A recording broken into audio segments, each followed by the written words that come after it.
este vídeo vamos a exponer cómo se realiza la medida de la presión arterial en la práctica clínica, pero antes comenzaremos con una serie de fundamentos teóricos. La presión arterial sanguínea o simplemente presión arterial es la fuerza ejercida por la sangre sobre la pared de las arterias. La presión arterial está sujeta a variaciones periódicas que coinciden con el ciclo cardíaco. En un registro de presión arterial, estas fluctuaciones se observan como ondas. La cresta de la onda es la presión sistólica o máxima y la depresión de cada onda es la presión diastólica o mínima. Los valores normales de presión arterial en un varón adulto joven en estado de reposo mental y físico y en posición de sentado son de 120 y 80 milímetros de mercurio para la presión sistólica y diastólica respectivamente.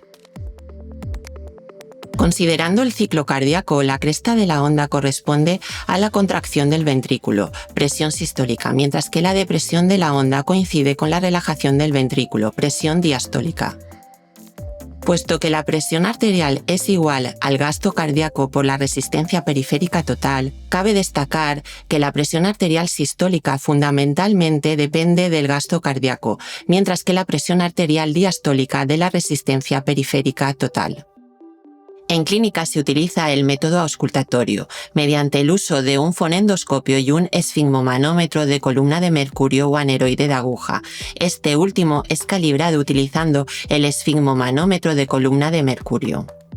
Ciertos ruidos que se escuchan durante la auscultación sobre la arteria braquial o humeral se utilizan como criterio para determinar el valor de las presiones sistólica y diastólica. Estos ruidos se denominan ruidos de Korotkov y están producidos por el flujo turbulento que se genera en la zona distal a la oclusión parcial de la arteria.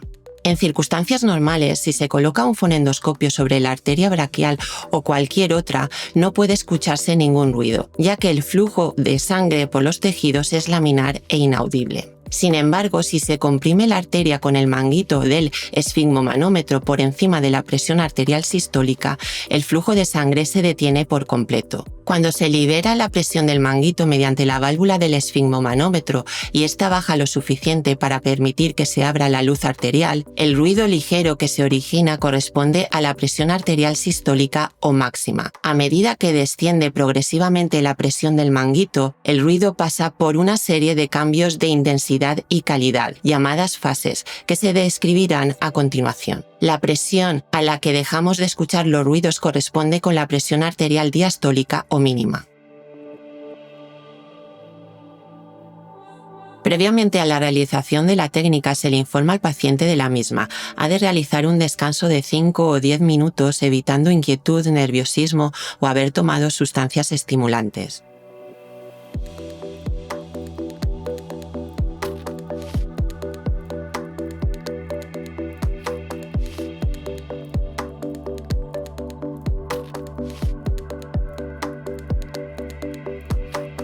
El manguito debe inflarse rápidamente a una presión superior a 20 milímetros de mercurio de la presión sistólica, lo que se reconoce por la desaparición del pulso radial.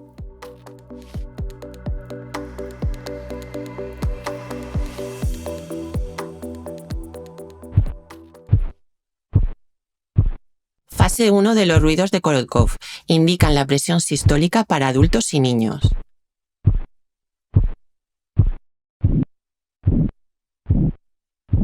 Fase 2. Los sonidos son acompañados de un tipo de murmullo. Los murmullos pueden ocurrir cuando el flujo sanguíneo a través de la arteria se vuelve turbulento. Esto puede deberse a la constricción parcial de la arteria, como en este caso, o a la presencia de placas de ateroma que causan turbulencia en el flujo sanguíneo.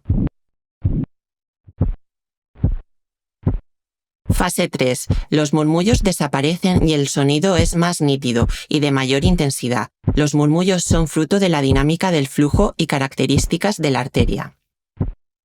Fase 4. Desaparecen todos los ruidos y corresponde con la presión diastólica en adultos.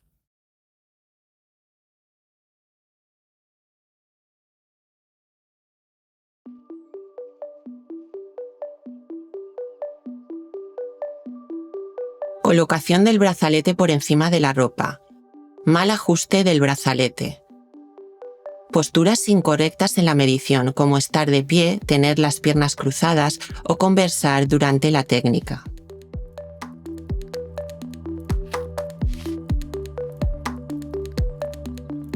El uso más común es para el cribaje de riesgo cardiovascular mediante la toma de presión arterial en las extremidades superiores e inferiores y comparar la circulación en ambas. Se emplea junto al esfigmomanómetro un Doppler que mide flujo sanguíneo. En las extremidades inferiores se mide en la arteria tibial posterior o en la arteria pedia. En los brazos la medición se realiza en la arteria braquial o humeral. Mediante el cálculo del índice tobillo-brazo se evalúa el riesgo de arteriopatía periférica, que está estrechamente relacionada con la diabetes tipo 2 y la arteriosclerosis. Para realizar correctamente esta prueba debemos aplicar gel conductor en el área donde se colocará el transductor Doppler.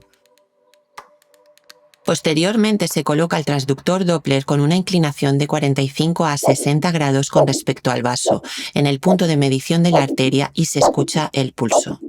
Se infla el manguito del esfigmomanómetro hasta que el pulso desaparezca y luego se comienza a desinflar lentamente. La presión sistólica se registra cuando el pulso reaparece por primera vez de manera sostenida.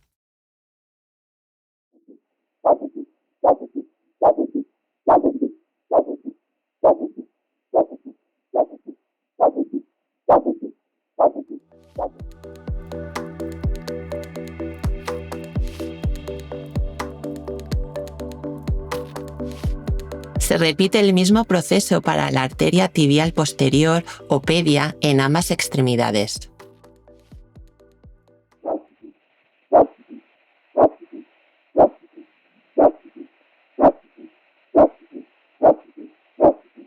Para calcular el índice tobillo-brazo, dividiremos la presión sistólica del tobillo entre la del brazo tomando siempre la mayor. La interpretación del índice tobillo-brazo es la siguiente. Los valores normales del índice son entre 1 y 1,3. Un índice superior a 1,3 indica calcificaciones arteriales, con arterias rígidas y al no poderse comprimir, la prueba no puede realizarse, como en casos de arteriopatía diabética. Un índice entre 0,9 y 1 se asocia con enfermedad leve producida por arteriosclerosis. Entre 0,5 y 0,9 enfermedad leve moderada. Enfermedad severa entre 0,3 y 0,5. Y enfermedad crítica con posibilidad de gangrena cuando el índice es menor de 0,3.